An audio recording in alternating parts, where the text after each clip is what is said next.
Preghiera allo Spirito Santo. Che San Giovanni Paolo II imparò dal suo papà.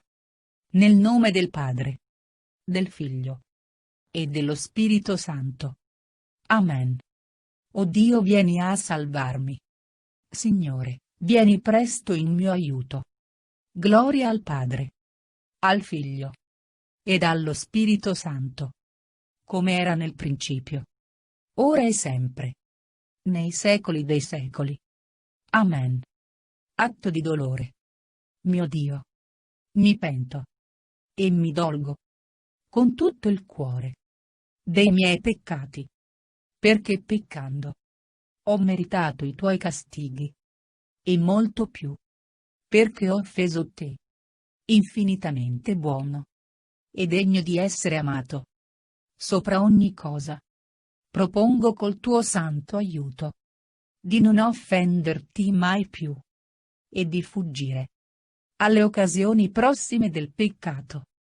Signore, misericordia, perdonami.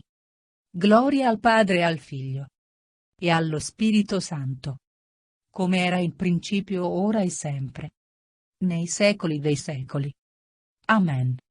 Spirito Santo, ti domando il dono della sapienza, per una migliore comprensione di te e delle tue divine perfezioni.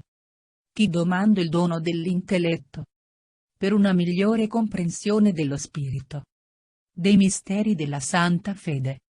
Dammi il dono della scienza, perché io sappia orientare la mia vita secondo i principi di codesta fede. Dammi il dono del consiglio, perché in ogni cosa io possa cercare consiglio presso di te e trovarlo sempre presso te. Dammi il dono della fortezza, perché nessuna paura o considerazione terrena possa strapparmi a te. Dammi il dono della pietà, perché io possa sempre servire la tua maestà divina con amore filiale. Dammi il dono del timor di Dio, perché nessuna paura o considerazione terrena possa strapparmi a te. Nel nome del Padre, del Figlio e dello Spirito Santo. Amen.